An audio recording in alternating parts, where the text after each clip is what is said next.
I didn't plan on moving to Vermont in the dead of winter. Nobody does. But after the breakup, the kind where your life splits open like thin ice, I needed distance. Real distance. I left Boston in a rush, stuffing clothes and old resentment into cardboard boxes, and drove until the city lights disappeared and the world narrowed into snowy woods and one-lane roads. The town of Brookside sat quietly along a frozen canal, all white rooftops and quiet streets, the kind of place postcards pretend still exist. My new apartment was at the top of an old Victorian building painted a tired shade of blue-gray. It had slanted ceilings, Victorian moldings, and the distinct feeling that the floorboards remembered more lives than I ever would. But it was cheap, furnished, and came with a month of free utilities. That was enough for me. I arrived in the middle of heavy snowfall. The building manager, a tired man named Mitchell, muttered a quick introduction before handing me the key. Top floor, end of the hall. Radiators bang at night, so don't call me unless something's actually on fire, he said. I smiled politely, though I was shivering too hard to respond. The first week was peaceful. Too peaceful. The silence felt unfamiliar after years of traffic, voices, and the constant pulse of the city. Here, the nights stretched long and empty, broken only by the groaning radiators and the wind scraping across the old windows. If loneliness made a sound, it would be that. I spent most evenings unpacking and watching the snow fall over the canal. That's when I first noticed the light. Across the narrow courtyard was another Victorian building, nearly identical to mine. One window, third floor, far right, always glowing a muted yellow, like an old bedside lamp left on for a child afraid of the dark. I assumed it belonged to someone who read late or worked night shifts, but as the days passed, I never saw movement, never heard noise, never even spotted a silhouette. Just that single, unwavering light. Back then, I thought the town was simply quiet. I didn't know it was watching. The scratching started on my 7th night. It was barely past midnight when I heard it. A thin, deliberate scraping across the window pane behind my bed. I sat up instantly, my pulse jumping. The wind was strong. That was what I told myself. Snow and ice sliding down the gutters, maybe a branch knocking against the wall. Rational explanations. But the sound came again. Scrape. Scrape. Slow. Too slow for wind. Too intentional for anything natural. I grabbed my phone, turned on the flashlight, and crept toward the window. The glass was coated in frost so thick it looked painted on, and my breath fogged the air in front of me. I pressed my ear against the icy pane, listening. Silence. I let out the breath I'd been holding. Probably nothing, just winter being dramatic. But as I turned away, something knocked lightly from the other side. 2 taps. I froze. Then the light in the apartment across the courtyard flickered. Not a steady dimming like a faulty bulb, but a sharp, deliberate pulse, like someone signaling. The scratching didn't return that night, but sleep didn't either. I lay awake until the sun showed itself, thin and weak behind the gray sky. When I finally stepped out to grab coffee, the hallway was colder than it should have been. While locking my door, I overheard the tenant 2 doors down speaking to her partner. Heard something last night again, like someone trying to open the window. My stomach tightened. When I reached the courtyard, I glanced up at the opposite building's window. The light was still glowing, faint but steady. That afternoon, I asked Mitchell casually, "Who lives across the courtyard? 3rd floor, right window?" He looked up from his paperwork. "No one. That unit's been empty since October." "But the light?" He shrugged. "Electric's been shut off for months. Must be catching reflection from the street." There were no streetlights facing that window. I didn't argue. But that night, when the clock struck 12, the scratching began again. And this time, It sounded closer. I tried ignoring it. I really did. But by the 10th night, the sound had changed. It wasn't scratching anymore. It was knocking. Soft, rhythmic, exactly 3 taps each time. The kind of knock someone uses when they don't want to wake the whole building, only the person inside. That evening, a storm blew through town, painting everything in thick white powder and freezing the air to the point where breathing hurt. After work, I trudged up the steps of the building, grocery bags cutting into my gloves. When I reached my door, my key wouldn't turn. The lock was frozen solid. I leaned closer, breathing warm air onto it, trying to melt the ice. While crouched there, I felt it. A presence behind me. Not footsteps, not breathing. Just the unmistakable feeling of someone standing close enough to touch. I whipped around, heart slamming against my ribs. The hallway was empty, but across the courtyard, the light flickered again. Only this time, a shadow moved behind it. Slow, deliberate, crossing the room like someone pacing. My hands trembled as I forced the key until it finally clicked open. I shoved myself inside and locked the door 3 times. That night, I kept every light on. I kept the knife from the kitchen next to my bed. I stayed awake until 2 a.m., trying to convince myself it was all in my head. Then the footsteps started. Not from upstairs, not from the courtyard. Right outside my door, pacing, stopping, starting again. I gripped the knife so tightly my fingers went numb. Then the tapping on the door began. Soft, precise, intentional, followed by a whisper. Open. Barely audible, but real. Too real. I pressed my back against the door, feeling the cold seep through it, hearing the faint sound of someone breathing on the other side. I didn't sleep until daylight. The next morning, I marched straight to Mitchell's office. I heard someone outside my door last night, I said. Footsteps, knocking, whispering. He rubbed his tired eyes. Look, winter messes with sound in these old buildings. Pipes expand, wood contracts. You hear things that aren't really there. Whispers are not pipes, Mitchell. He paused, studying my face. I wasn't joking. Finally, he exhaled. What apartment did you say again? Across the courtyard? Yes, I said quickly. The one with the light on? He shook his head. There's no electricity in that unit, I swear it. Then what's lighting the window? He didn't have an answer. That evening I talked to my neighbor, Carla, the one I overheard earlier. You hear stuff too? She asked. Almost every night. She lowered her voice. People talk about that courtyard unit. Last winter, someone swore they saw a figure inside. Cleaning staff refuses to go in after dark. Why? She hesitated. Because the temperature inside is always freezing, even with the heat on full blast. My stomach tightened. That night, the scratching at my window returned. Slow, patient, as if whoever, or whatever, was learning the rhythm of the sound that rattled me most. At 1:57 a.m., the light across the courtyard flickered violently, then went out completely for the first time. Relief washed over me, until a new light appeared. A pale glow from my own window. Something was reflecting light onto the frost. Something standing just out of sight. When the knocking on my door began again, faster this time, almost frantic, I didn't move. I didn't breathe. And when the whisper came, it wasn't a request. It was a command. Let me in. I didn't open the door. I pressed my entire weight against it until the knocking stopped. At sunrise, I packed a backpack, grabbed my documents, and walked out without looking back. I didn't bother calling Mitchell. I didn't bother turning in my keys.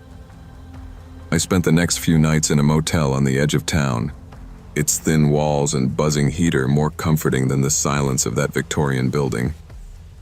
But even there, The cold seemed to follow me. One night, around 3 a.m., I woke to a familiar sound. 2 faint taps on the motel window. I jolted upright. The curtain swayed slightly, like someone had brushed against it. I didn't dare look. I left that morning and moved back to Boston by the weekend. My friends laughed when I told them the story. Stress, they said. Breakup trauma, they said. But something else happened last week. I was getting ready for bed when a soft knock echoed from the hallway of my new apartment. 3 taps this time. Then a whisper I recognized too easily. Still awake? My blood froze. It had followed me. Whatever lived in that courtyard, in that vacant room with a light that shouldn't glow, it had chosen me. And no matter how far I go, some shadows aren't tied to places. They're tied to people. And now, it knows where I sleep. Long before that winter, I never thought of myself as someone who got scared easily. I grew up in northern Minnesota, where winter practically taught you to be tough. Ice storms, whiteouts, blackouts, all of it. But there's a difference between cold that bites your skin and cold that reaches inside you. I didn't know that yet. When I landed a mid-year internship at Weybridge University, an old private school tucked into the hills of Vermont, I felt lucky. It meant real experience, a small stipend, and a chance at a future job. They placed me in Foster Hall, one of the oldest dorms still in use. Students joked that it should have been condemned years ago. Too drafty, too creaky, too forgotten, but the school insisted it had historic value. The first day I stepped inside, I could smell it. A stale mixture of dust, old wood, and something faintly metallic, like ice beginning to form. My roommate, Paige, was warm and hyper in the way only theater majors can be. She flung her scarf onto her bed and announced, "Welcome to the coldest building in New England.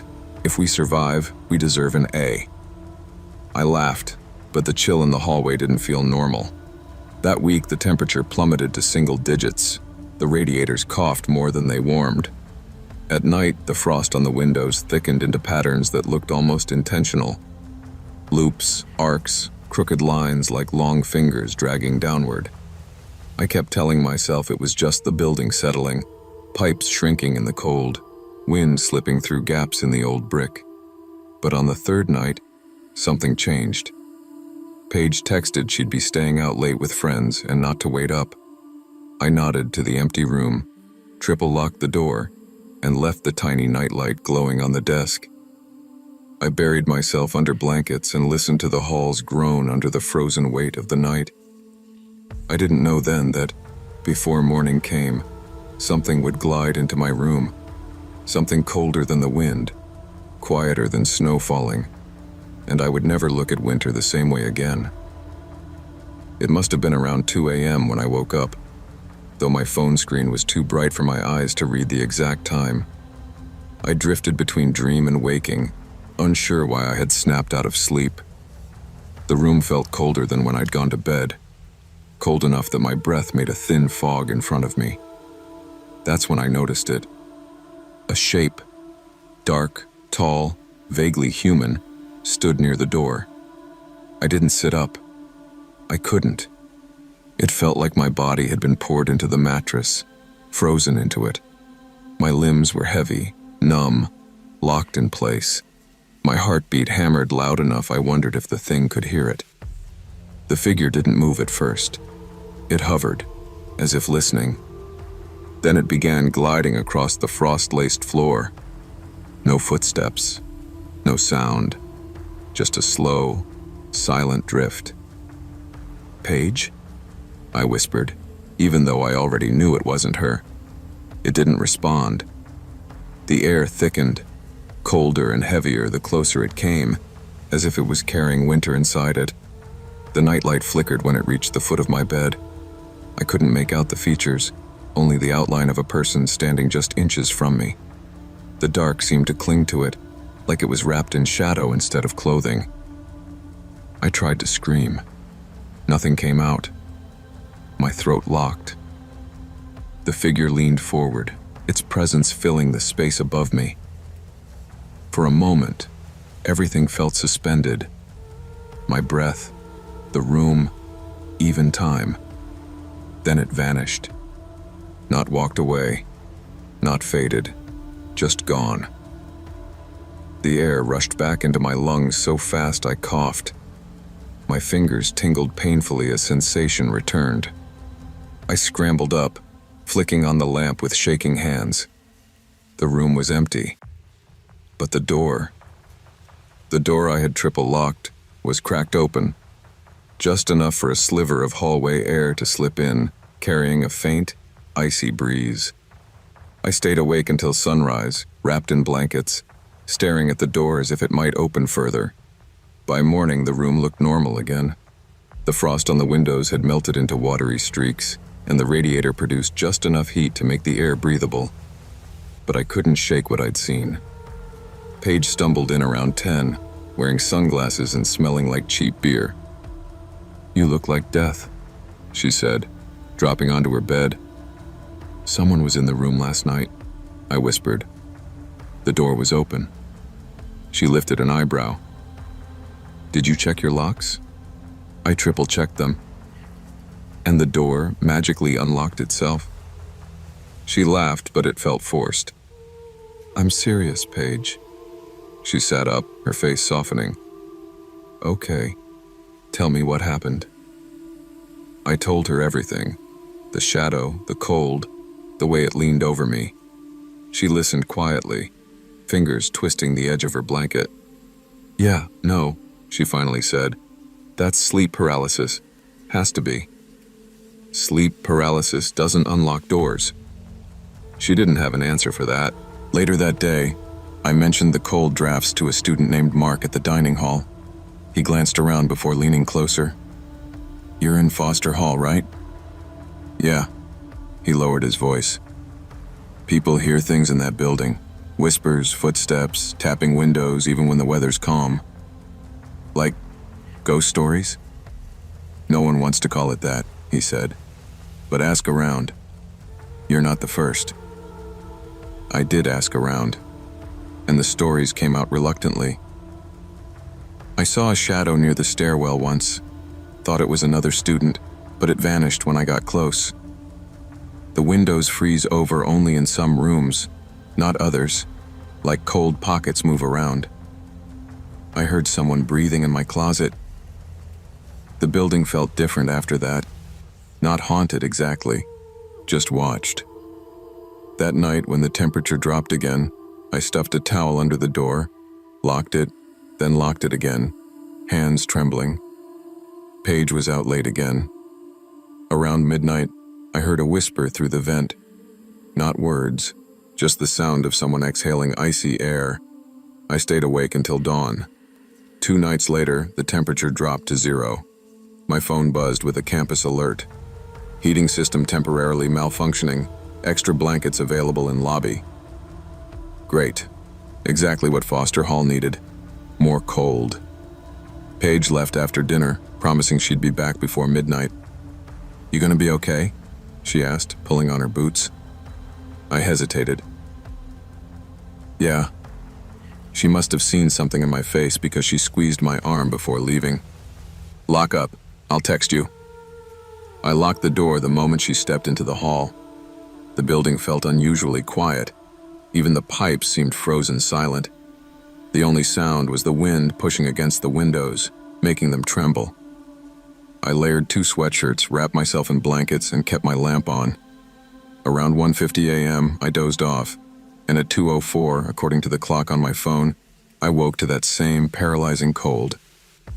The first thing I saw was the window. Frost climbed across it in thin, branching lines, forming, growing, spreading. Something was inside the room. I didn't see the shadow at first. I heard it. A soft scrape, like fabric sliding against wood. Then the dark shape emerged near Paige's empty bed. This time, I could see more detail. It looked human, tall, shoulders slumped, arms hanging stiffly at its sides. but its head tilted in a slow, unnatural motion, like it was studying the room. "Please," I whispered. "Please don't." The figure turned toward me. The cold hit like a wave, stealing my breath. My chest tightened, panic clawing up my ribs. It drifted forward, over the rug, past my desk, closer. A faint whisper rose around me, not from the hall, not from outside, but from inside the room. A breath, circling my ears.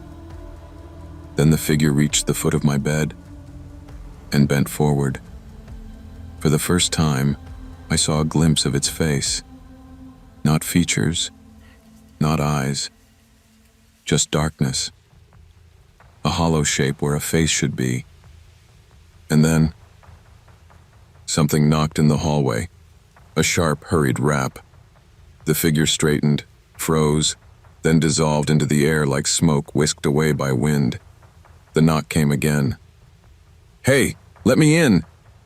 Paige's voice. I shot out of bed, unlocked the door, and practically fell into her. "Are you okay?" she asked, staring at my trembling hands. "No," I whispered. "I'm not." The next morning, I asked to be moved to another building. The housing staff took one look at my pale face and agreed without asking questions. They told me it happened more often than you'd think. Paige helped me pack. She didn't make jokes. She didn't tease me. She just worked quietly, glancing at the window every few minutes like she expected something to appear there. "Did you hear anything last night?" I finally asked. She shook her head. "No. But when I got to the door, the air felt weird." "Weird how?" "Like someone just walked through it." We didn't talk after that. Not about the shadow, not about the cold. My new dorm was newer, brighter, warmer. No strange drafts, no frost patterns crawling across the glass, but I still couldn't sleep. Every night I checked the door 3 times, some nights 4. I kept a lamp on until sunrise. Anytime the temperature dropped outside, I felt my chest tighten, remembering that dark shape bending over me. By the end of the internship, I avoided Foster Hall entirely. Even walking past it made the air feel colder. On my last day, while waiting for my ride, I overheard 2 freshmen whispering. "Someone saw a shadow again on the 2nd floor," one said. "Thought they fixed the heating." They did, but the cold's still there. The other shivered. "Maybe it's just winter." Maybe. But deep down, I knew better. Some places don't warm up, no matter the season. Some cold lingers. Some shadows stay behind. And some doors, once opened, never truly lock again. I was 31 and driving from northern Idaho to Montana for a work conference that already felt like a waste of time. I was tired, irritable, and weeks behind on deadlines. My boss figured sticking me in a small-town hotel the night before the conference would keep me focused. What it kept me was alone. The storm rolled in earlier than forecasted. Thick flakes plastered the windshield faster than my wipers could clear them. The world shrank down to 2 streaks of light ahead of me, and whatever faint shapes drifted in the snow beyond the shoulder. About an hour into the storm, I saw headlights appear behind me. At first, I didn't think much of it, but the car hung there in my rearview mirror, never speeding up, never backing off. I turned onto Highway 7, the final stretch to the hotel I'd booked. The car followed. I slowed. It slowed. I sped up. It did too. "Great," I muttered. Either a tailgater or a bored local. But the longer it followed, the more something inside me began to crawl. When I finally reached the hotel, a squat brick building half swallowed by frozen trees and glowing weakly under a flickering streetlight, the other car pulled into the lot and parked directly across from me. Not next to me, not near the entrance, right across, headlights shining. I grabbed my bag and hurried inside, the wind biting my face. The lobby was dim, the air stale like the heat had been off all afternoon. A tired older man behind the counter checked me in with barely a glance. I asked, "Anyone else staying here tonight?" "Just you," he said. My stomach dropped. I didn't want to look back outside. I didn't want to confirm the car was still there, but I already knew it was. I carried my luggage down the hallway lined with old carpet that smelled faintly of mildew and something like wet pine. My room, 204, sat at the far end. When I unlocked the door, I didn't even turn on the light at first. I stood there in the dark, listening. Just the groan of the heater turning on, a distant hum from the lobby. No footsteps, no voice. I forced myself to shake it off. I'd had long drives before. Fatigue made every shadow look like a threat. Still, the moment I stepped into the room, I made sure the deadbolt, chain, and latch were all in place. The room itself was dated but clean enough. An old lamp, a stiff-looking bedspread, and a TV bolted to the dresser. I tossed my bag on the chair and walked to the window. The parking lot was still. Wind blew snow sideways beneath the streetlight. My breath fogged the glass as I leaned closer. The car that had followed me was still parked where it had stopped. Headlights off now. No movement. Just a dark shape idling in the cold. "Just leave," I whispered. "Please just leave." I waited. 5 minutes, 10, until my eyes burned. The car didn't move. No one got out. Eventually, trying not to look shaken, I let the curtain fall and sat on the edge of the bed. I tried distracting myself with TV, scrolling through my phone, telling myself I was being paranoid, but none of it worked. Around midnight, I finally lay down fully dressed. The storm roared outside against the wall, rattling the window. I kept my eyes closed, trying to sleep. That's when I heard the first beep. Not the heater, not the wind. A clear electronic beep coming from the lock on my door. My eyes snapped open. Another beep. The sound of a keycard trying the reader. I bolted upright, staring at the door, heart pounding so hard I felt it in my teeth. Someone was trying to get in, and I was alone on the only occupied floor of the hotel. My hand shook as I reached for the lamp. Even the soft click of the switch felt dangerously loud. Light flooded the room, warm but fragile against the pale fear crawling through me. Beep. I stared at the door. The handle twitched, not enough to turn it, but enough that I saw it move. "Hello?" I called out, voice steady in a way that surprised me. "Front desk, is that you?" No answer. Another beep. The small LED above the lock flashed red. Someone was trying the wrong card, or the right kind of card used in the wrong way. "Sir?" I tried again, louder. Nothing. I grabbed the hotel phone with my free hand and dialed the front desk. It rang twice before the old man answered. "This is room 204, I whispered. "Is anyone on this floor?" "No," he said. "Not unless you had a visitor." "I don't. Someone's trying to get into my room." There was a long pause. "Stay inside. Don't open the door." As if I needed to be told. The beeping stopped. The handle was still. Silence stretched thin and sharp. Then came the footsteps. Heavy footsteps thundering down the hallway, moving away from my door at a full sprint. I scrambled to the peephole. The hall lights flickered with the storm's power surges, and for a moment I saw the figure, a man in a heavy coat, hood pulled low, running toward the exit. My stomach dropped. It was the same silhouette from the car. I rushed to the window, fumbling with the curtain. The snowy lot glowed faintly under the lone streetlight. The stranger burst outside, slipping once on the ice before scrambling toward his car. He threw himself inside, engine flaring to life, headlights cutting through the snow like blades. The car skidded, fishtailing before straightening and speeding out of the lot. Within seconds, he was swallowed by the storm. Gone, but not forgotten. The hotel went dead quiet again.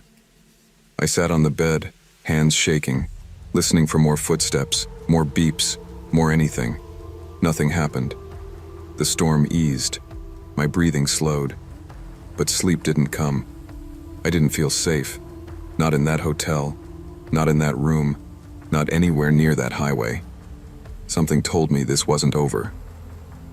At dawn, with almost no sleep and nerves raw as ice, I made my way to the lobby. The old man behind the counter looked up from his newspaper, eyes wide when he saw me. "You all right?"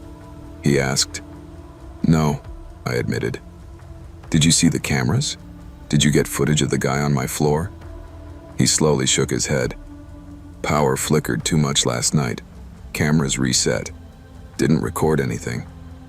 Of course they didn't. I rubbed my face. Could he have had a MasterCard? Like a hotel universal key card? He frowned.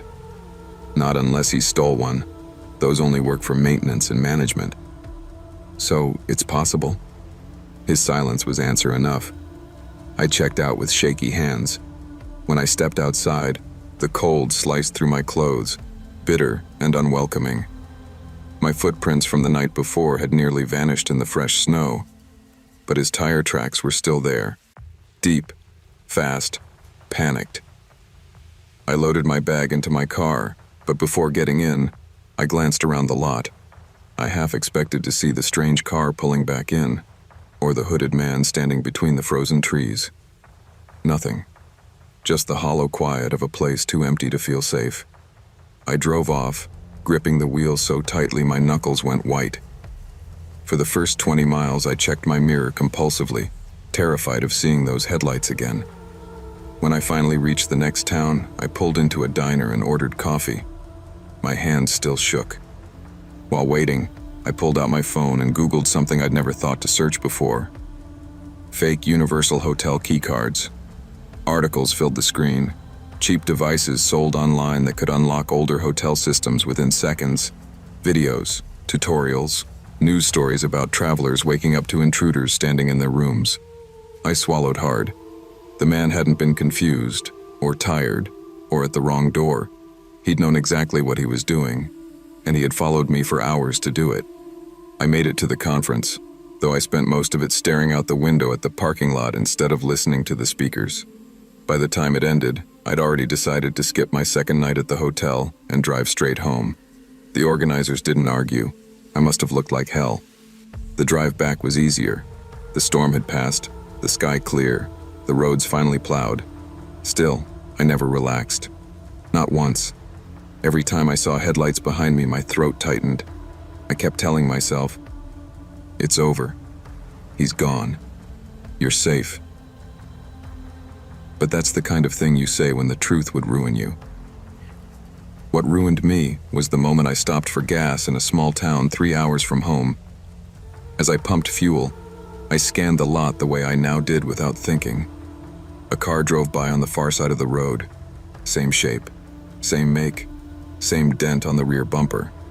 My heart slammed against my ribs, but the car didn't turn in, didn't slow, didn't follow, just kept going. Still, my lungs didn't unlock until long after it was out of sight. When I finally reached home, I sat in my driveway for a long time. The porch light glowed warm against the snow, but I didn't step out until I was sure, absolutely sure, no one else had pulled in behind me. Inside, I locked the door, then the deadbolt, then the chain. Triple-checked them all. People say fear fades, but some fears don't. Some stay lodged under your skin, reminding you that safety is an illusion far thinner than you want to admit. A week later, I canceled every future hotel reservation I had for work, because now I knew that once a stranger chooses you as a target, you never see a hotel the same way again. And you never sleep as deeply either. Your instincts exist to protect you. If something feels wrong, someone following you, watching you, or trying to enter your space, trust that feeling. Awareness and caution can be the difference between safety and danger. Never ignore the signs your gut refuses to overlook. People always say winter camping is peaceful, quiet, clean, simple. I used to believe that myself. I liked the solitude, the silence, the feeling that the world had finally shut up long enough for me to breathe. But solitude cuts both ways. Quiet can comfort you, or it can turn on you. And the night this happened, it turned fast. I'd been going to Pineview Lake since I was a kid. My dad taught me to fish there, taught me how to judge ice thickness, how to follow the tree lines when the snow was too thick to see the trail. I knew that place better than my own backyard, or at least I thought I did. That March, the temperatures dipped lower than normal. The lake froze so solid you could drive across it, though I never liked taking chances. Still, I needed a break. A real one. Too many long weeks at work, too many nights staring at the ceiling feeling like life was grinding me down. So I took my truck and small camper out to my favorite spot on the North Shore. Thick pines surrounded the clearing and deadened the wind. The lake stretched out white and still, the moonlight bouncing off it like steel. After setting up, I took a walk along the shoreline. Snow crunched under my boots, the kind of sound that echoes when you're miles from anything. The wind bit my face, carried the smell of pine sap and frozen water. Everything looked familiar, until it didn't. That's when I saw it. A trailer, old, rusted, sagging, wedged crookedly between a cluster of snow-heavy trees. It hadn't been there in the fall. It was half hidden, tucked away like someone didn't want it found. My gut twisted. Nothing about it felt right. I stood there staring at it, breath fogging the air, feeling the woods pressing in on me. I told myself it was probably some ice fisher's abandoned rig. No need to jump to conclusions. But I kept looking, and the longer I looked, the more wrong it felt, like a secret shoved into the forest. Against every bit of better judgment I had, I walked toward it. Up close, the trailer looked even worse. The siding was buckled, blistered with rust. One window cracked like a spider web of frozen glass. It sat at an odd tilt, as if one side had sunk into the snow, or something heavy had shifted inside. "Hello?" I called, my voice sounding too loud in the stillness. No response.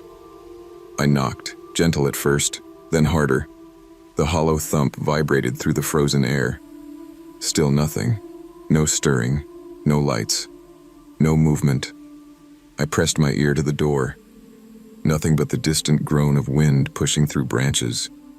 A smarter man would have walked away right then.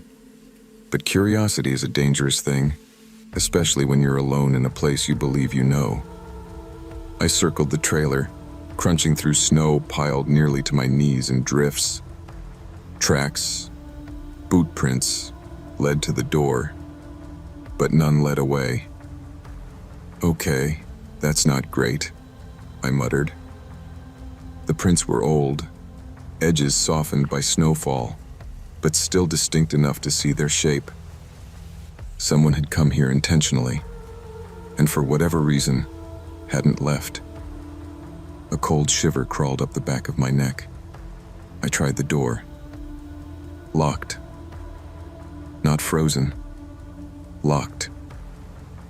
A heavy thud sounded inside. Soft, but unmistakable.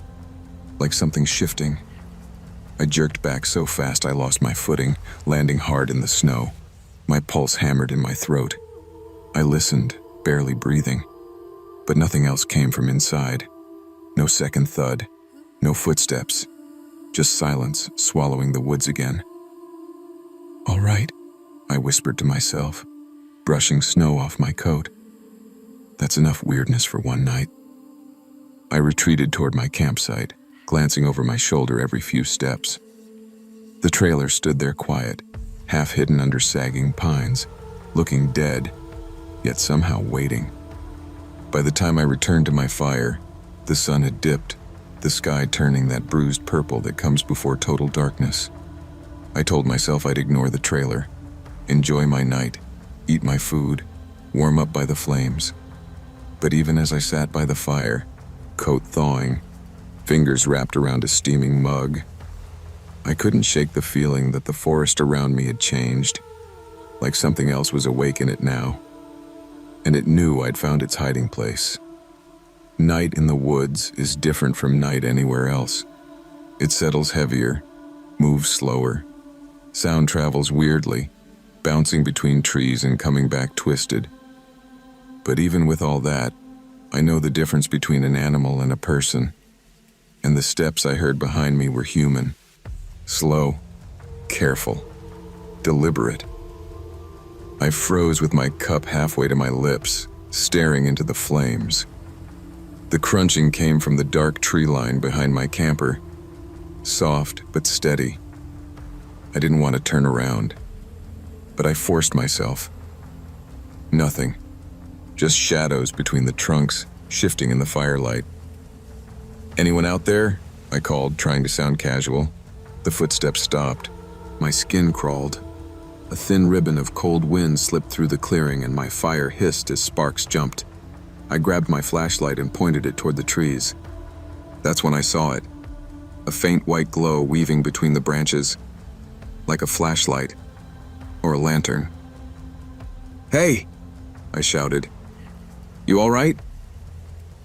The light bobbed once, then cut out completely. Just darkness again. That's when real fear crept in.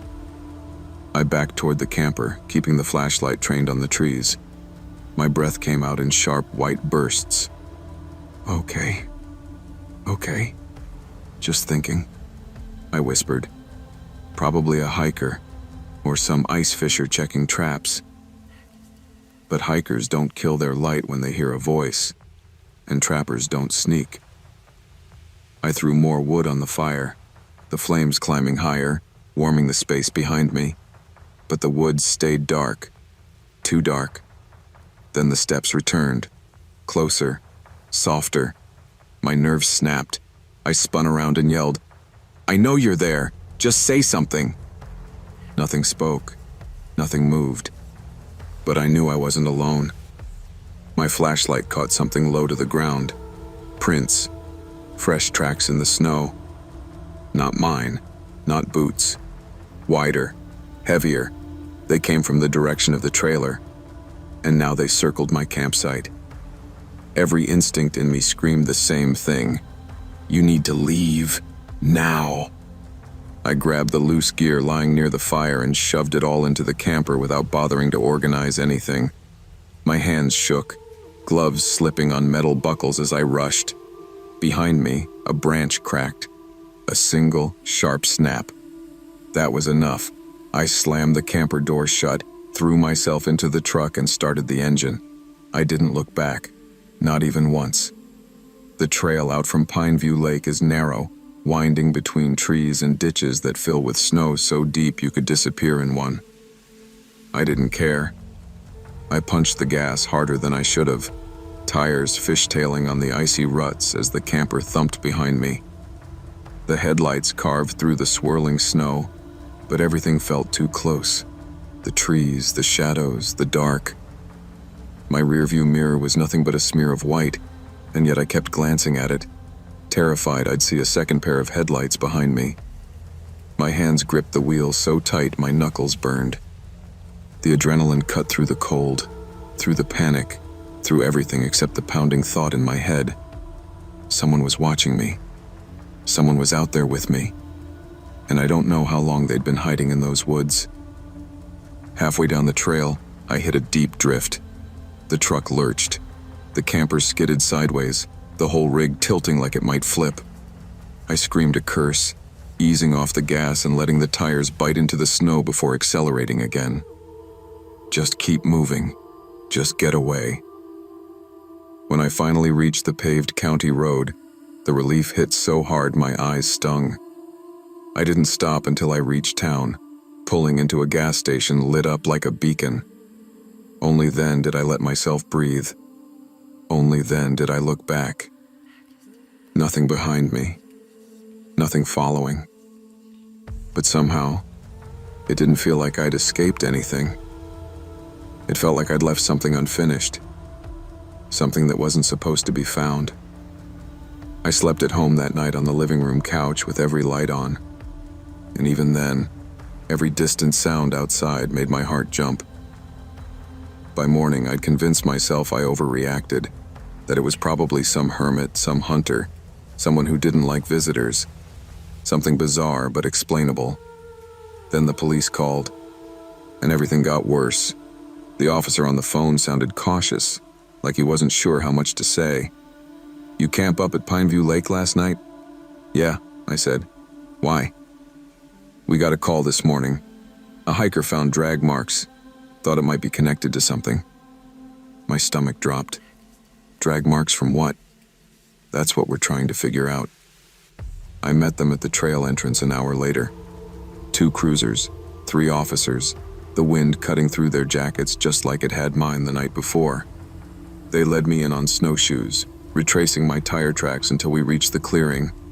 That's when I saw it. Where the trailer had sat, there was nothing, just a wide patch of flattened snow and deep furrows leading away, carved like trenches, drag marks wide enough for a trailer. "Where does it go?" I asked. One officer pointed, "Toward the lake." The marks led straight across the clearing, down the small incline, and onto the frozen surface, then ended where the ice looked cracked and refrozen. A hole. Something big had broken through. The officer knelt, tapping the ice with his glove. "Whatever it was, it's under there now." I felt sick. It was a trailer. Someone pulled it into the lake. "Why?" another officer asked. I shook my head. I didn't want to guess. Didn't want to imagine what, or who, might have been inside it. One officer walked a few paces ahead, scanning the tree line. "You said you heard footsteps?" "Yeah," I said quietly. Someone was watching me. He pointed to a cluster of prints partially filled with drifting snow, bigger than mine, deeper. "These weren't your boots." I swallowed hard. Whoever had been out there hadn't just been wandering. They'd been closing in on my camp. And by dragging the trailer into the lake overnight, they'd erased whatever evidence it held. All except the fact that I'd seen it. And they'd known I'd seen it. The officer beside me exhaled sharply. "You're lucky you left when you did." Lucky. Or just barely missed something I never should have been anywhere near. Either way, the lake kept its secret, frozen beneath dark water and ice. Trust your instincts, especially in isolated places. Curiosity can uncover truths you're not meant to face, and danger doesn't always announce itself. When something feels wrong, leave before it becomes a mistake you can't walk away from. Before the night everything changed, winter used to comfort me. I liked the quiet of it, the muffled sound of snow on rooftops, the soft glow from the neighbors' porch lights, the way everything felt paused. At 14, I thought I understood fear. I thought it belonged to horror movies, tests I hadn't studied for, or shadows I imagined in the hallway at night. But real fear? The kind that slides under your skin and stays there for years? I didn't meet that until one winter evening at my grandmother's house. My parents lived only 3 minutes away, so Grandma never worried about me staying alone there for a couple hours.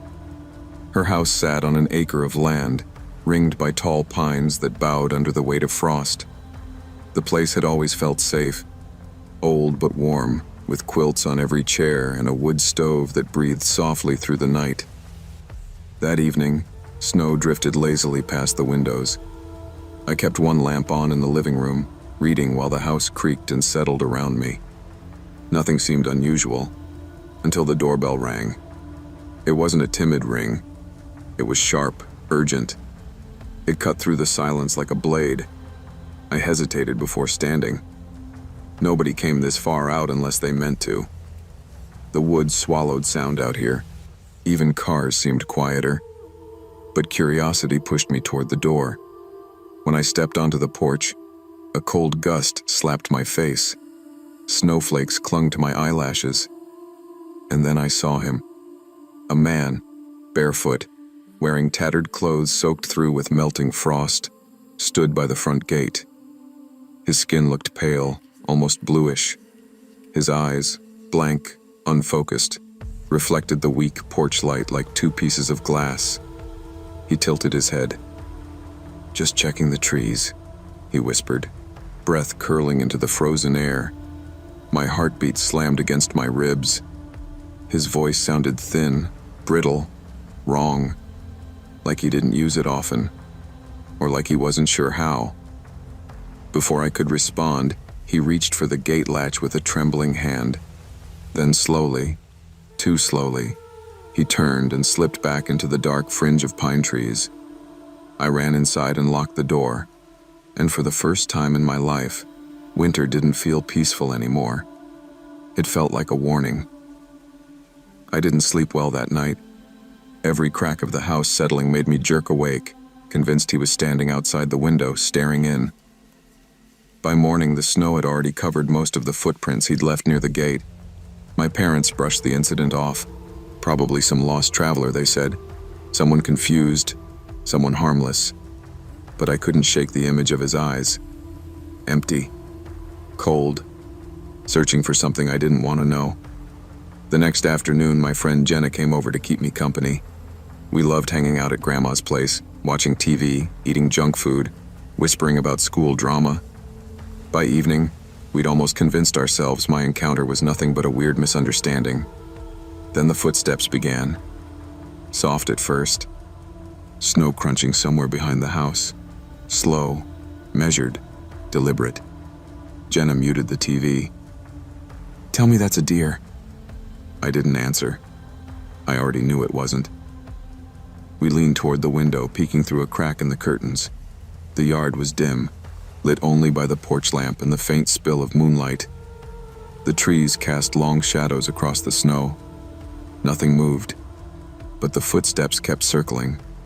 Around the house, pausing by the back door, then crunching toward the side windows. Jenna whispered, "We need to call your parents." Before I could grab my phone, someone knocked. 3 slow bangs on the front door, followed by a voice. "Let me use your phone." It was him, that same brittle, unnatural whisper. Jenna's face went white. "Oh my God." "Don't answer," I hissed. The doorknob rattled. Then, without warning, a heavy thump smashed against the living room window. Glass cracked. Snow blew inward. We screamed. And through the shattered pane, a hand appeared. Blue from cold, fingers curled like claws, pulling itself inside. We didn't stay to see the rest. We ran. We tore up the staircase, slipping on the wooden steps in our panic. I slammed the bedroom door behind us and locked it, then shoved a dresser against it with trembling hands. Jenna dialed 911, voice shaking so badly the operator had to tell her twice to slow down. I think someone broke in," she stammered. "We're upstairs. Please hurry." I pressed my ear to the door. Below us, the house creaked with movement. Footsteps, slow, wandering, sliding across the wooden floor as if he didn't care that he'd been caught breaking in, like the cold itself had seeped into him and numbed any sense of fear. Jenna covered her mouth, trying not to cry. Why is he doing this? I didn't have an answer. All I knew was that he was inside, leaving wet prints on the floor, prints that steamed faintly from the temperature difference. He was freezing, colder than he should have been even in that weather. We heard him breathing. A shallow rasp dragged through the halls. Then, floorboards groaning under weight, he reached the bottom of the stairs. I held my breath. One step creaked, then another, then another. He was climbing, closer and closer. I whispered, "Stay quiet. Don't move." My heartbeat thrummed in my ears so loudly I worried he'd hear it through the door. The steps stopped just outside the bedroom. For a moment, complete silence. Then, lightly, his fingers brushed the doorknob. Jenna clutched my arm. "He's right there." The knob turned. Once, twice, stopped by the lock. His breathing grew louder, like he was leaning his face close to the wood. A whisper, barely audible. "Trees. Frost on the trees. I felt nausea roll through me. It didn't make sense. None of this made sense. Sirens wailed faintly in the distance. He jerked away from the door. For several seconds, we heard rapid footsteps, down the stairs, across the floor, through the broken window. When police burst through the front door, we nearly collapsed with relief, but the nightmare wasn't over. He wasn't gone yet. The house filled with officers, their boots thudding through the hallway as they searched every room. One checked on us upstairs while another guided us carefully down the steps. The broken window let in a sharp draft, snow swirling against the furniture. "What did he look like?" one officer asked. I described him: the blank eyes, the tattered clothes, the whisper about checking the trees. The officer exchanged a look with his partner.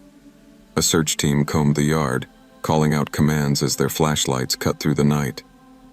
Jenna and I huddled by the doorway, wrapped in blankets a paramedic handed us. Minutes later, a shout came from near the gate. "Got him!" 2 officers escorted the man through the snow. His hair hung wet around his face, his bare feet bright red from the cold. He didn't struggle. He didn't shout. He just stared ahead, swaying slightly with each step. When he passed us, he looked directly at me, and he smiled. Slow. Wrong. Like his face wasn't used to the motion. Softly, just loud enough for me to hear, he whispered, "The frost keeps the trees quiet." I recoiled. Jenna grabbed my sleeve. An officer pulled us aside. "You girls did the right thing. Listen, he's an escapee from the mental hospital 10 miles from here. Left the facility 2 days ago. They've been searching nonstop." My lungs tightened. "He wasn't dangerous until tonight," the officer continued. "He's been wandering the woods, delusional, fixated on the trees for some reason." I shuddered. "He came yesterday, too." The officer lifted his brow. "Barefoot?" I nodded. "Then you're lucky he didn't try anything then." They loaded him into the back of a patrol car. Even through the snow-blurred windows, I watched him. He didn't look afraid or angry. He looked focused, like the night still whispered secrets to him. As the car pulled away, he turned his head, staring at the house until the darkness swallowed the lights completely. Even after the officers left, the chill didn't fade. The house felt wrong, hollow, like the woods remembered him. And part of me was terrified he remembered the house too. The days that followed blurred together. I barely slept. Every creak made me flinch. Every gust of wind brushing the windows felt like fingers tapping on the glass. I kept replaying that moment. The whisper, the look in his eyes, the way he reached for the doorknob as if he already knew we were hiding upstairs. My parents tried to reassure me. "He's gone. He's locked away now. You're safe." But safety didn't feel real anymore. Not after seeing how easily a stranger slipped through a window, how quickly a quiet winter night could turn into something out of a nightmare. Jenna wasn't much better. She jumped at sudden noises in school. She avoided walking home alone. We barely talked about it because talking made it real again. The strange part? It wasn't the break-in that haunted me most. It was that first night. The way he stood barefoot in the snow, skin nearly blue, whispering about checking the trees. The way he moved, silent, slow, as if the cold didn't bother him at all. Police said he'd been off his medication, that he'd gotten lost, that he'd been hallucinating. And maybe that was true. Maybe he was just a broken man who wandered into the wrong yard. But even now, years later, when winter comes and frost clings to the trees outside my window, I still feel that same cold fear rise inside me. The kind you don't outgrow. The kind that sticks with you long after you've locked the doors. Every winter night after that, I double-check every window latch, every deadbolt, every curtain. Not because I believe he'll come back, but because I know now how thin the line between safety and danger really is. And how quickly someone can step across it. I used to love winter. Now I respect it. Because winter remembers, and so do I. Safety is never something to take for granted. Always trust your instincts, secure your home, and stay aware, because danger can appear in the quietest moments, from the quietest places, when you least expect it.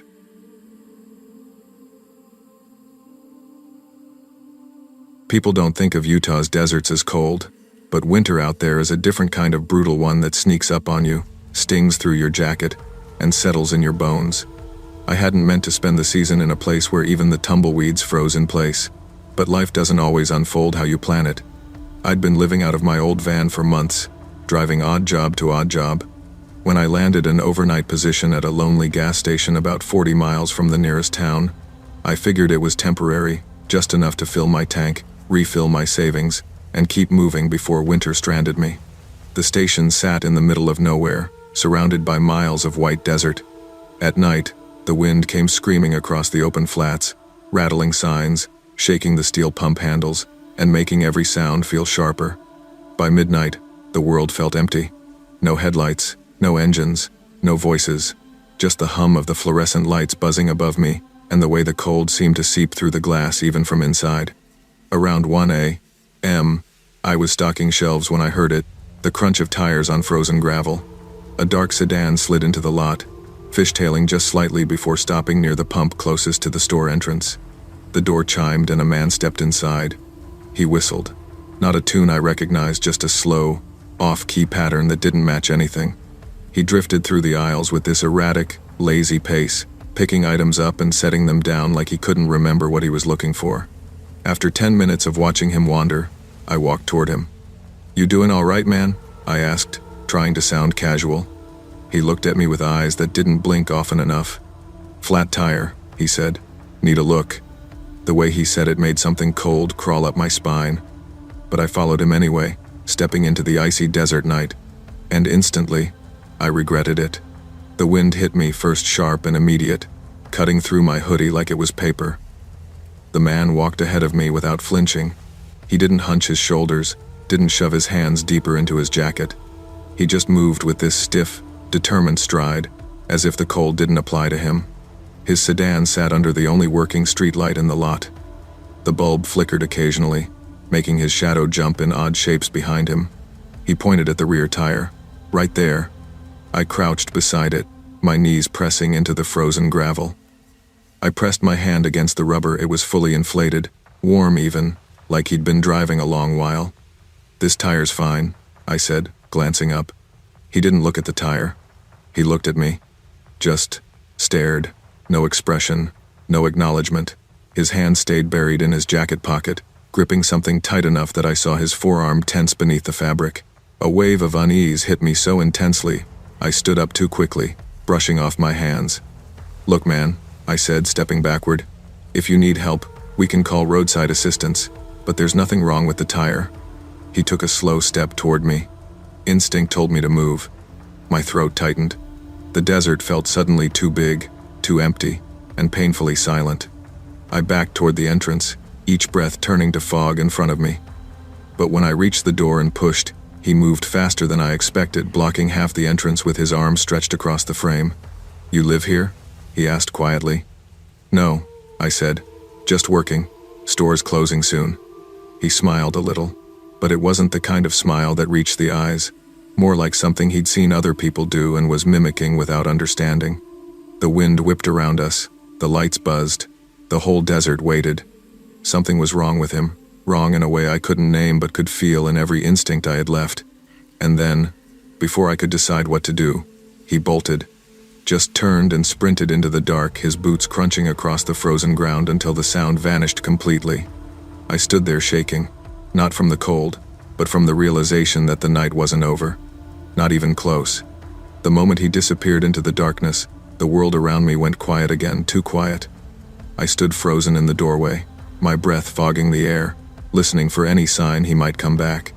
The desert had a way of swallowing sound, but even then, I should have heard something. A footstep, a cough, anything. Nothing. My hands shook as I locked the door, double-checking it twice. I paced behind the counter, staring out the window every few seconds, half expecting his face to appear between the flickering streetlights. I knew I should call someone. But calling the police over a strange conversation and a not-flat tire felt dramatic, and I didn't want to be the kind of guy who panicked over nothing. Still, something about that stare. The way he blocked the door. The way he looked at me like he was choosing something. I grabbed my phone and dialed the non-emergency line anyway. "Yeah," I said, trying to keep my voice steady. "There was a man here acting strange, said he had a flat tire. He didn't, then he took off running." The dispatcher asked a dozen questions: description, car type, behavior. I answered everything, feeling more uneasy with each detail I remembered. "Officers are already in the area investigating something nearby," she finally said. "We'll send someone to check the station." Investigating what? She didn't explain, and I didn't ask. I just hung up and locked the office door too. Minutes dragged by like hours. The heater clicked loudly in the quiet store, and I flinched every time. I kept replaying the moment outside, the way he hovered too close, the way his hand never left that pocket. I hadn't seen a weapon, but I had felt one. Felt the threat of it. Around 2 a.m., headlights lit up the front windows.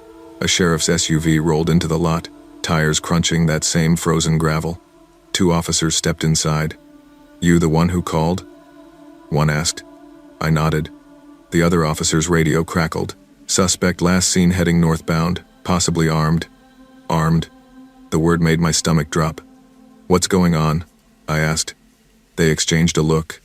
"He fits the description of someone involved in a serious crime near the border. We've been tracking his vehicle for an hour." My knees felt weak. "He was here," I whispered. "Right here." The officer nodded. "And you're lucky he left." Lucky. Lucky that he ran. Lucky he didn't finish whatever he'd started. I wasn't sure I believed in luck anymore. The officers asked to look around outside, so I grabbed my jacket and followed them back into the biting wind. The desert was a pale, shimmering expanse under the harsh floodlights. Snow twirled in thin spirals across the pavement, making the whole place look abandoned. We circled the lot. The man's footprints led into the open desert, but the wind had already started erasing them. The officers scanned the sand with their flashlights, the beams slicing through the dark. "Based on the direction he ran," one officer said, "he's probably trying to reach the old service road, cuts toward the border towns." I swallowed. "And you think he's dangerous?" The officer stopped, turning to look at me fully. "He's beyond dangerous. We think he assaulted someone near the border, possibly worse." A chill that had nothing to do with the cold crept up my spine. I imagined him standing inches from me, blocking the door, hand in his jacket. I imagined how easily that moment could have gone a different way. "What would he want with me?" I whispered. "Opportunity," the officer said bluntly. "People like him don't need reasons." A heavy silence fell between us. The gas station hummed in the background, lonely and exposed in the wide desert. "We'll stay nearby a while," the officer said. "He might double back. They tend to do that." I didn't ask who times they times meant. I didn't want to know. The officers eventually left to continue the search, but they promised to return if anything turned up. I watched their SUV disappear down the highway until the taillights faded completely. Then the quiet came back. The cold came back. The isolation came back. I stood outside a moment longer, staring at the vast darkness stretching out in all directions. Nothing moved. No cars passed. The desert didn't breathe. And somewhere out there, a man who nearly cornered me was running through the snow. I went back inside, locked the door again, and sat behind the counter with every light on. I didn't sleep. I didn't blink much either. By sunrise, the officers returned with an update. They'd found the man's car abandoned 20 miles away, half buried in drifting snow. He'd continued on foot. They eventually caught him near an abandoned radio tower, shivering but still trying to run. One of the officers walked into the station, stamping snow off his boots. "He won't be bothering you again," he said. But he didn't say it with much relief, more like exhausted resignation, as if he'd seen too many close calls in these empty deserts. "Did he admit anything?" I asked quietly. The officer hesitated. "He won't talk. But based on what we found, you're lucky, real lucky." That word again. Lucky. But it didn't feel like luck. It felt like I'd been inches from something violent and irreversible, something that would have left my van abandoned in the parking lot, my name on a report, my story unfinished. For days afterward, every time the door chimed, my pulse spiked. Every time headlights swept across the window, my hands tensed. I slept with a knife in my van and kept the heater running even when I couldn't afford it, just so the silence never returned. Even now, years later, when I drive through wide-open places, when I stop at lonely gas stations in the middle of winter, I remember that night. I remember his stare. I remember how the cold desert made everything sharper, clearer how exposed I was out there. And I remember the sickening realization that not every threat announces itself loudly. Some just whistle quietly in the aisles. Some smile without meaning it. Some run when their moment passes, leaving you with a lifetime of wondering what might have happened if you hesitated a second longer. Winter never stopped feeling cold after that. But it started feeling honest. Because out there in the desert night, I learned the truth. Danger has footsteps, but sometimes it walks right beside you before you ever hear them. Trust your instincts, especially when they whisper instead of scream. Danger does not always arrive loudly. Sometimes it comes quietly, through a smile, a question, or a request that feels wrong. Your intuition is often the first and strongest warning you'll ever get. I always believed the woods were the last honest place left. I'd grown up wandering through forests where snow softened the world and trees groaned quietly in the wind. When life felt crowded, loud, or messy, I retreated into the wilderness like it was a second home. Even in winter, the woods made more sense to me than people ever did. That late winter hike was supposed to be a reset button, one final trip before spring thawed the trails and the crowds came back.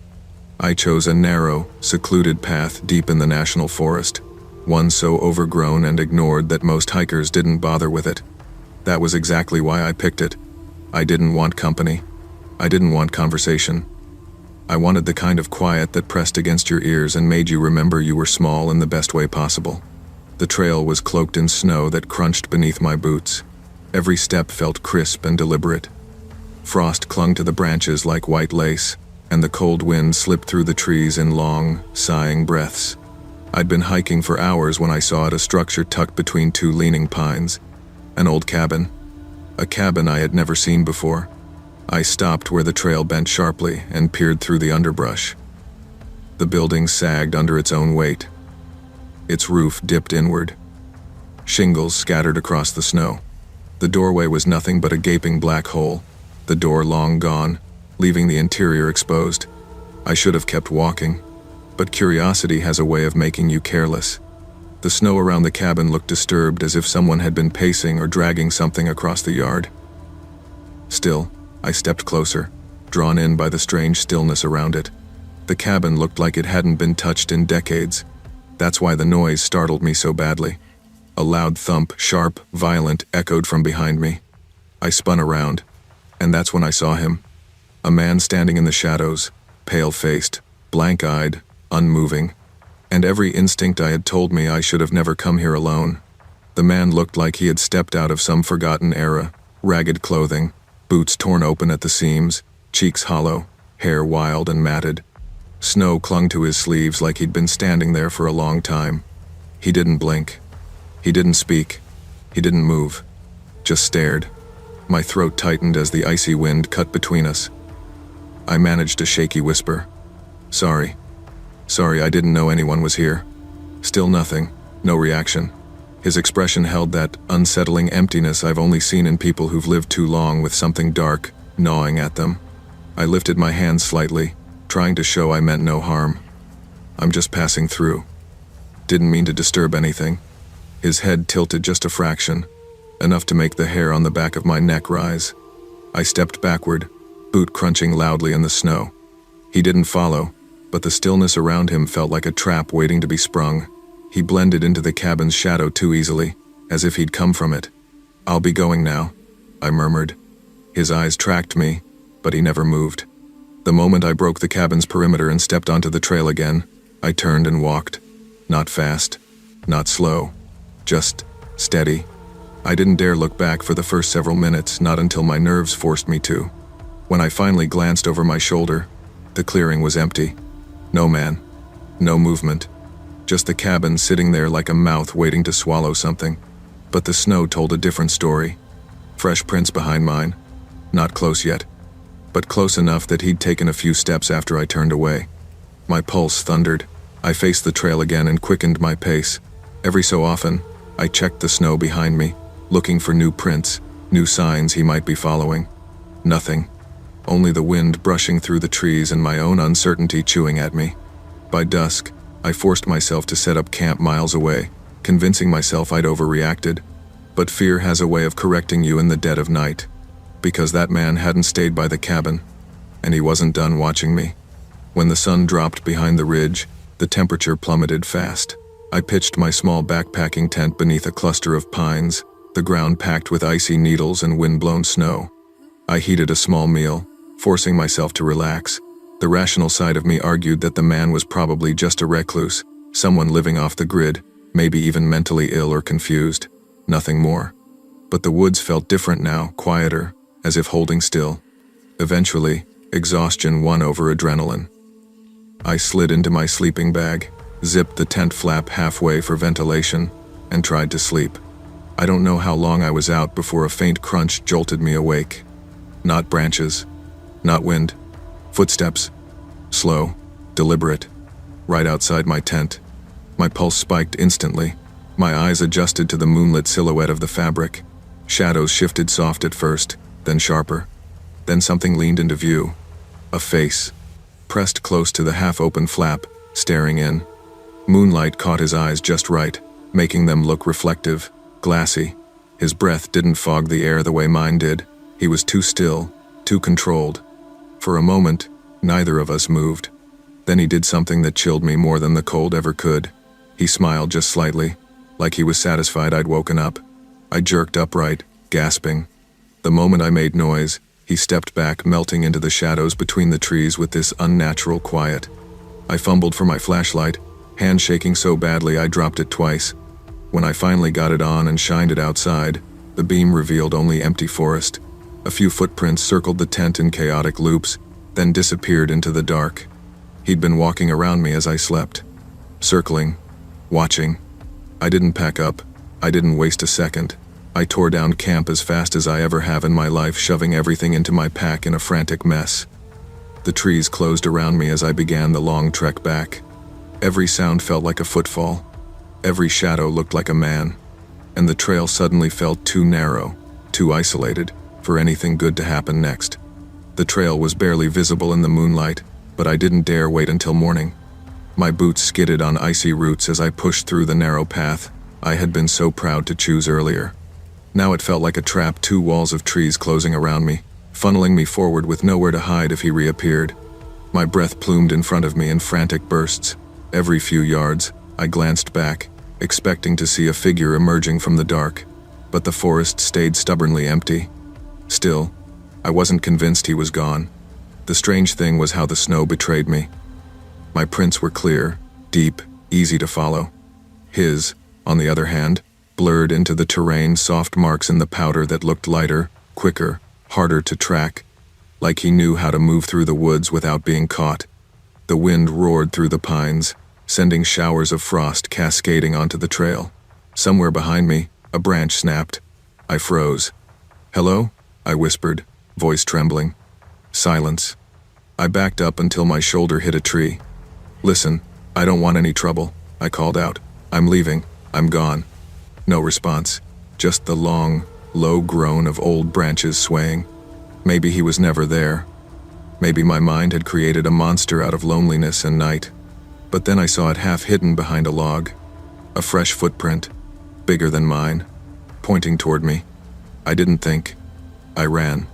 Branches slashed at my jacket. Snow flew beneath my boots. My lungs burned with cold air as I tore through the trail like I'd never run before. Finally, after what felt like hours, the thick trees thinned out. The trail widened, the outlines of the parking area barely visible through the dark. My car sat there like salvation. I stumbled the last 50 yards, slid across icy gravel, and dove into the driver's seat. When I locked the door and looked back toward the trail, the forest edge seemed to shift, like something had just stepped out of view. I didn't wait to find out. I floored the gas and didn't look back. I drove until my fingers stopped shaking, and the heater finally thawed the ice out of my bones. By the time I reached the nearest ranger station, the sun was rising behind the mountains. I stumbled inside, exhausted and wide-eyed, explaining everything: the cabin, the man, the face at my tent flap. 2 rangers took notes, exchanged looks, and finally said what I dreaded hearing: "You're not the first person to report someone out there." That sentence hit me harder than the cold ever had. They'd never found a name, never located an official residence, but hikers occasionally came back frightened, claiming to see a man living deep off-trail, usually near abandoned structures. "He doesn't talk to us," a ranger admitted. "Every time we try to approach, he vanishes. Some think he's a transient. Others, well, we don't know." They asked if I wanted to make an official report. I did, but even as I wrote it down, the memory felt unreal, like something from a nightmare I hadn't fully woken from. Before I left, the ranger gave me one last piece of advice. "Some parts of these woods aren't meant for solo travel. Not anymore." I believed him. I still love the forest, but I've never returned to that trail. The memory of that pale face, pressed close to my tent flap, still surfaces whenever wind rattles my windows at night. Sometimes I dream of that cabin, doorless, rotting, filled with shadows, and sometimes I wonder what would have happened if I hadn't woken up when I did. If he had stepped inside, if he had been waiting for something more. When people ask why I stopped solo winter camping, I tell them the truth. Because not everything in the woods is a story. Some things are warnings, and some warnings look you right in the eyes. No matter how confident you are in your skills or how peaceful a place once felt, always trust your instincts. Safety isn't just about preparation, it's about recognizing when a situation turns wrong and acting before it's too late. I used to think long drives were a kind of therapy. Something about the hum of the tires and the open road had always calmed me, especially when life felt unstable. But that winter, the winter I moved cross-country to start over, cured me of that belief for good. The storm had rolled in faster than the weather reports predicted. 1 hour the sky was a soft gray, and the next it was a full whiteout. Flakes whipping across the windshield like 1,000 desperate hands trying to pull me off the road. I'd been driving for nearly 14 hours, fueled by cheap gas station coffee and the pressure of everything I was running from. A broken job, an empty apartment, a feeling that I'd stayed too long in a life that didn't belong to me. Somewhere between exhaustion and panic, I spotted a small green sign half buried in snow. Pine Rest Motel, 1 mile. It felt less like a suggestion and more like a lifeline. The motel sat tucked into the woods, half swallowed by pines, its roof sagging under layers of untouched snow. Only one window glowed dimly, flickering like a dying candle. The parking lot was mostly empty, save for a single plow truck coated in ice. Everything else was silent, too silent. Inside the front office, a bored-looking clerk barely glanced up long enough to slide me a key. "Room 7, he muttered. "Just don't break anything. Heating's finicky." The room was exactly what you'd expect from a place that probably hadn't seen a renovation since before I was born. Peeling wallpaper, a sagging mattress, a faint smell of mildew buried under a stronger smell of stale cigarettes. But it was warm, and right then, warmth meant safety. At least, that's what I told myself. The snow outside had started falling in thick, heavy sheets. I kicked off my boots, sank into the old mattress, and let the heater drone me toward sleep. That was when I heard the footsteps. Slow, heavy, snow crunching directly outside my door, like someone was walking the row of rooms, checking each one. At first, I tried to explain it away: settling snow, maybe another guest running late, maybe the motel clerk doing a perimeter check. But the sound wasn't random. It had rhythm, weight, and direction. Crunch, crunch, pause, crunch. It moved along the walkway outside the room, stopping at intervals right where each door was. I lay perfectly still, suddenly aware of how thin the walls felt, how flimsy the lock on my door looked when I'd closed it earlier. The footsteps came closer. I held my breath. Then the doorknob jiggled. Not lightly, not accidentally. Someone tested it with purpose. My entire body seized up. Whoever it was stayed there for a moment long enough that I could hear their breathing, slow and steady, right on the other side of the door. Then a deep voice called out, sharp and irritated. "Hey, who's in there?" I didn't answer. My pulse hammered in my ears. The voice came again, louder. "This is my room. You pay for it?" A fist slammed the door. "This room is mine. Open up." I forced myself to speak, though my voice came out cracked and shaky.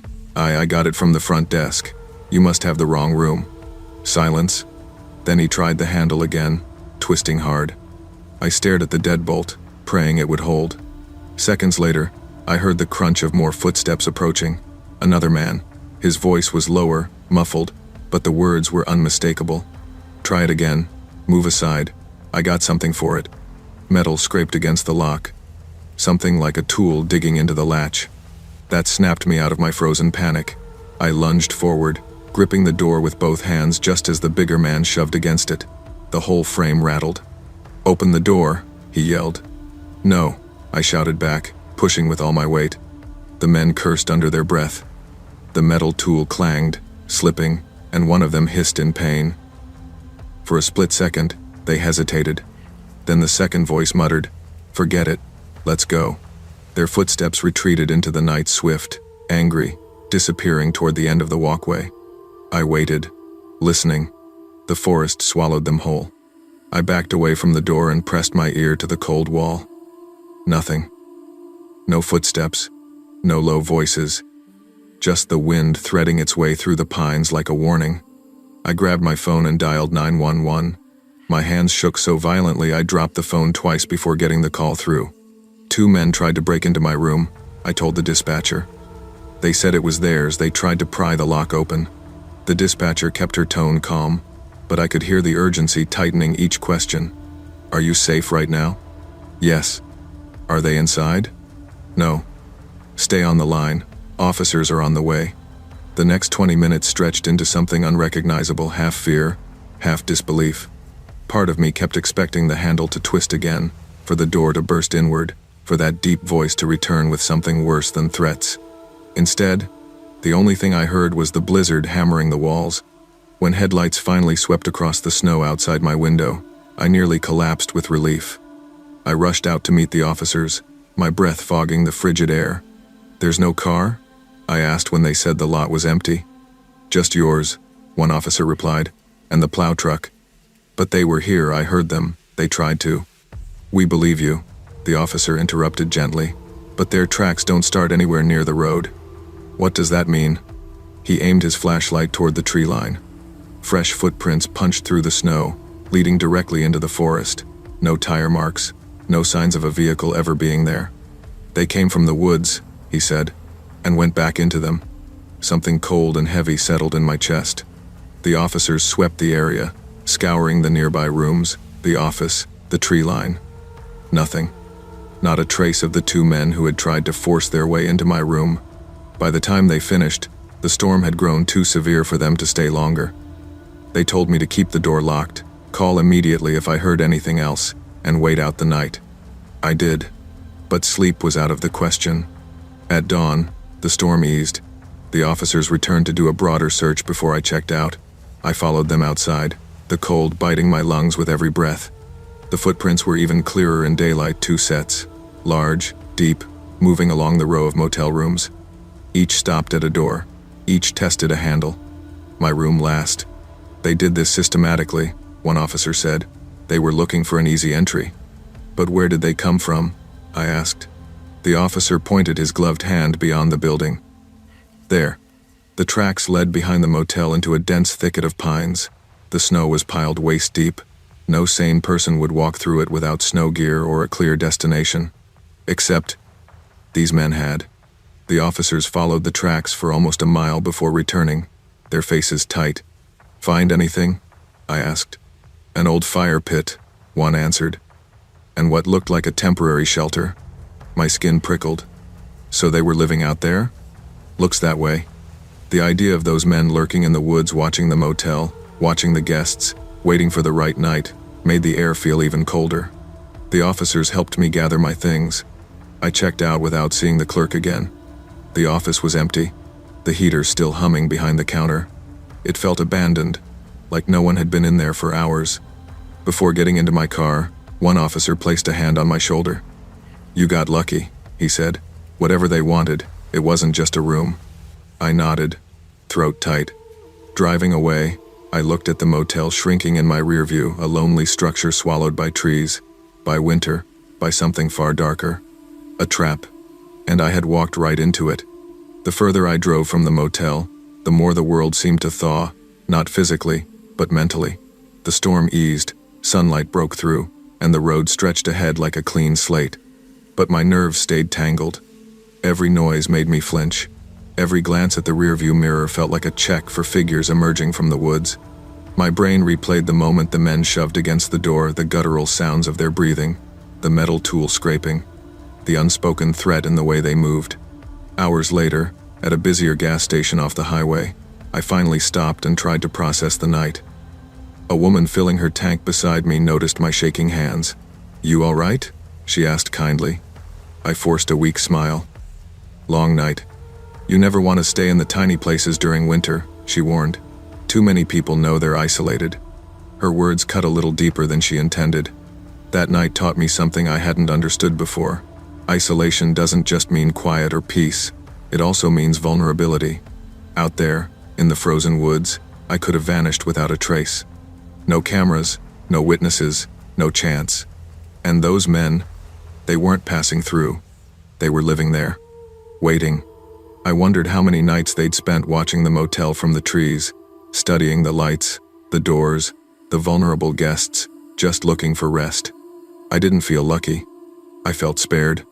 By the time I reached my new city 2 days later, I was still shaken, but I was alive and determined never to let exhaustion cloud my instincts again. Because the world isn't divided into safe and unsafe places. It's divided into moments, and one moment of awareness can save your life. Trust your instincts, especially when you're tired, isolated, or unsure. Desperation makes people take risks, but awareness keeps you alive. Safety is rarely about strength. It's about recognizing danger before it reaches your door.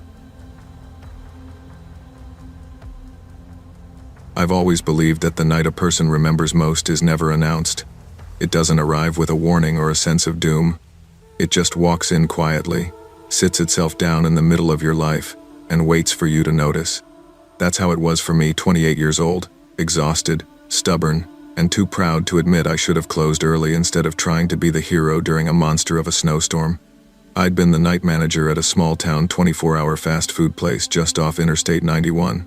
It wasn't glamorous, but it paid my rent and kept me fed, and after a while it became my routine. On most nights the drive-through was steady enough that the hours slipped by without much thought.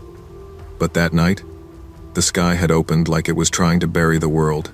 Corporate didn't want us closing unless there was an actual power outage, so when my last 2 employees begged me to let them clock out early before the roads turned to ice, I didn't argue. I sent them home and told myself I'd handle the rest of the shift alone. I'd done it before. The difference was that the other nights didn't feel like the world outside wanted to swallow the building whole. The wind slammed against the windows so hard the glass shivered.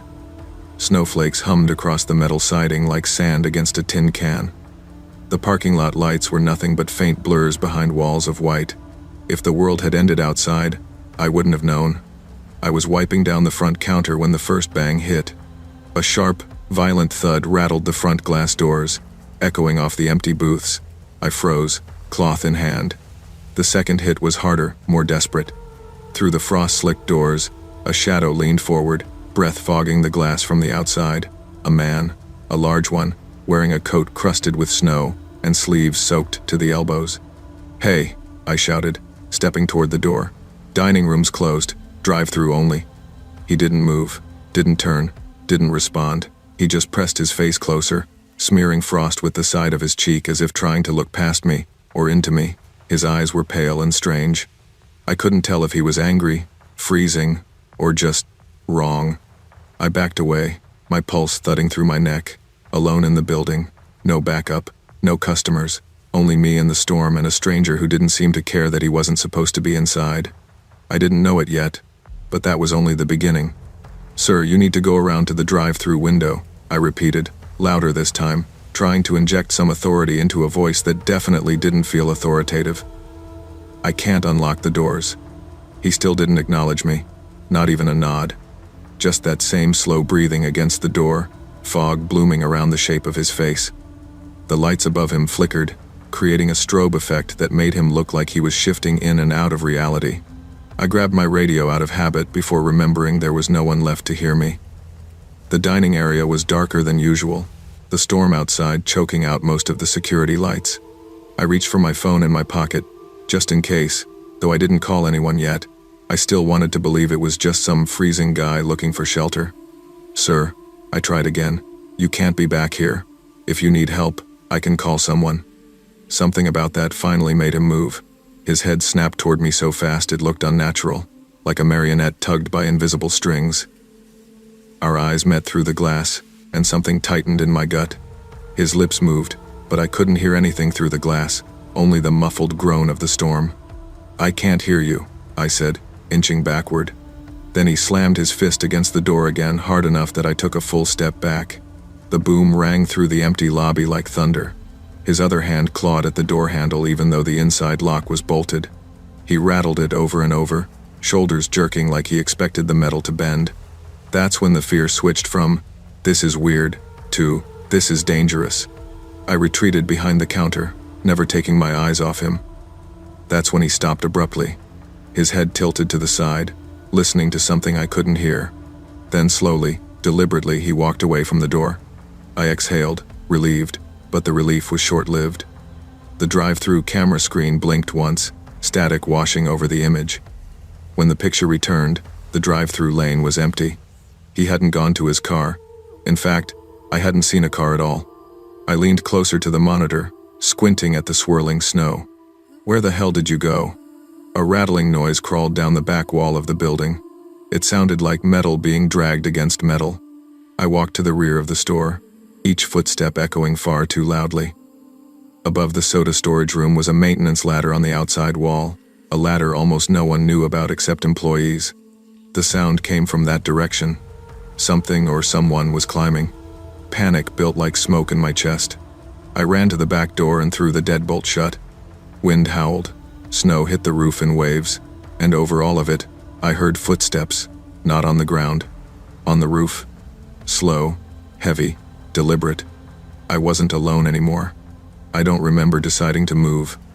I just remember my legs carrying me toward the kitchen like instinct took over. The rooftop maintenance hatch sat above the walk-in freezer, a metal rectangle we only touched when an HVAC tech came once a year. The inside latch was old, but secure, at least it had always been secure. The footsteps overhead shifted direction, crunching through inches of fresh snow. Weight pressed down on the ceiling tiles. My breath fogged in front of me, even though the store was heated. My hands shook as I grabbed the broom handle, holding it like a baseball bat. The hatch let out a soft metallic clink. My blood turned ice cold. The latch was being tested, nudged, pressed. The kind of pressure someone uses when they're checking if something is locked, or if someone is on the other side. "Don't open," I whispered to myself. "Don't you dare open." The metal creaked. A thin line of cold air pressed through the crack as the hatch lifted no more than half an inch. Just enough. Enough for me to see the eye. A single pale eye staring straight down at me through the gap, wide, unblinking. Frost clung to the eyelashes, melting slowly as warm air kissed the edges. I stumbled back, knocking over a stack of paper cup sleeves. They scattered across the floor like oversized confetti. The eye didn't blink, didn't flinch. It looked at me the way you look at a thing, not a person. Then the hatch pushed up slightly more. I screamed, the broom clattering to the tiles. I didn't think I grabbed my phone and ran for the back exit. My fingers fumbled with the deadbolt, slipping on the cold metal, before finally ripping the door open. A violent blast of wind shoved against me, snowflakes pelting my face so hard they stung. Behind me, something shifted on the roof, fast. I sprinted across the loading zone toward the employee parking lot. Snow swallowed my ankles as I fought my way through it. The storm felt alive, biting at my cheeks, pushing against my chest, dragging at my clothes. I kept expecting to see the man jump off the roof, or crawl down the side of the building, or appear in front of me through the blizzard. I dove into my car, slammed the door shut, and locked it 3 times. My hands shook so badly I dropped my keys between the seats. When I finally jammed the key into the ignition, the engine coughed twice before roaring to life. Hot, terrified breath fogged the windshield. I called 911 with numb fingers. "My name is," I stammered. There's someone on the roof. Someone was trying to get inside. I don't know where he is. Please, please send someone. Stay in your vehicle, the dispatcher said calmly. Officers are on the way. But staying put felt like waiting to be hunted, and I wasn't entirely sure I had escaped him. Red and blue lights broke through the storm 15 minutes later, 2 cruisers fighting their way through the unplowed lot. I honked to get their attention, desperate, terrified, and half convinced the man was still somewhere nearby. 2 officers approached my car, flashlights slicing through the snow. I rolled my window down only an inch, just enough to hear. "You the caller?" one of them asked. "Yes," I breathed, unsure if I should cry or pass out. "Stay in the vehicle. We'll take a look." I watched them cross the lot, their outlines blurring in the wind. One headed toward the main doors, another circled the back toward the loading zone. The lights from their flashlights jittered across the windows of the restaurant. 5 minutes passed, then 10. Finally, one officer returned to my car and motioned for me to step out. The wind hit me like a slap. I wrapped my arms around myself. "You said someone was on the roof," he prompted. "Yes," I said, voice shaky. "You can see the disturbed snow." He was walking around up there, it sounded like heavy steps, and he opened the maintenance hatch. I saw, my throat locked up. I saw his eye. The officer didn't mock me, didn't look skeptical, but something about his expression tightened, the way a person reacts when they hear something unsettling that doesn't make sense. "We didn't find anyone inside," he said. "No forced entry. All doors are secured." "What about the roof?" "That's the part that's strange." I felt all the blood drain from my face. "What do you mean?" He gestured for me to follow. We trudged toward the back of the building. Snow battered us from every direction. When we reached the loading dock, he pointed upward with his flashlight. The beam illuminated the roof edge and the ladder. Snow was brushed off half of the rungs, like someone had climbed up recently. Footprints dotted the roofline, deep, uneven impressions in the snow. But they didn't form a coherent trail. They looked scattered, erratic, almost like the man had paced back and forth. "What about the other side?" I asked, shivering. "We checked," he said. "But here's the problem." He turned the light downward. Under the ladder, the snow was untouched. No footprints. No marks. No path to or from the ladder. It made no sense. None. "How could he get up there without leaving prints?" I whispered. The officer's jaw tightened. "We don't know, but we'll keep checking." "Did you find any footprints around the front doors?" "Only a few, and they stopped before reaching the lot. After that, nothing." I hugged myself tighter. I wanted answers. I wanted this to make sense. But the storm swallowed all evidence, the way it swallowed sound. "So what do I do now?" I asked quietly. "Go home," the officer said gently. "We'll file a report. We'll monitor the area. But it looks like whoever it was left the scene." His words should have comforted me. But the only thing I could think about was the eye in the hatch, and what it wanted. I didn't sleep when I got home. I sat on my couch, wrapped in 2 blankets, lights on, TV muted, staring at the wall as snow continued to fall outside. Every bang from the building frame settling made my heart skip. Every gust of wind made me flinch. My mind replayed the moment the hatch cracked open, the pale eye, the breath fogging the glass door, the heavy steps above me. By morning, the storm had calmed. The world outside glowed white under pale winter sun, quiet and deceptively peaceful. My phone buzzed a call from corporate. I braced myself. "You left the store unattended?" "There was a man trying to break in," I said tiredly. "I called the police. They told me to leave." Corporate sighed like I had inconvenienced them. "Well, next time you need to." "I'm not coming in today," I cut in. "I'm not opening that building alone." A pause, then it clipped. "Fine." After hanging up, I made coffee, though I doubted caffeine could fix the bone-deep exhaustion. A soft knock came at my door. It was Officer Ramirez, the one who had shown me the footprints. "Mind if I come in for a minute?" he asked. I nodded, stepping aside. "We finished the search this morning once visibility improved. We didn't find any signs of someone sleeping inside, hiding, or forcing entry." "Okay," I murmured, knowing that wasn't the end of it. "But we did find something else."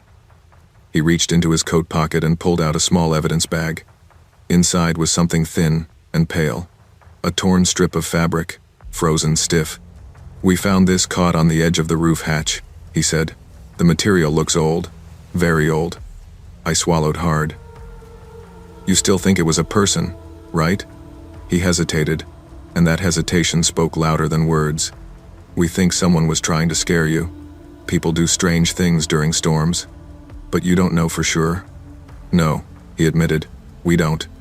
He handed me his card. "If you remember anything else, call me, and don't work alone on nights like that anymore." After he left, I sat near the window, watching snow drip from the eaves. I tried to tell myself it was over, that the man, whoever he was long gone.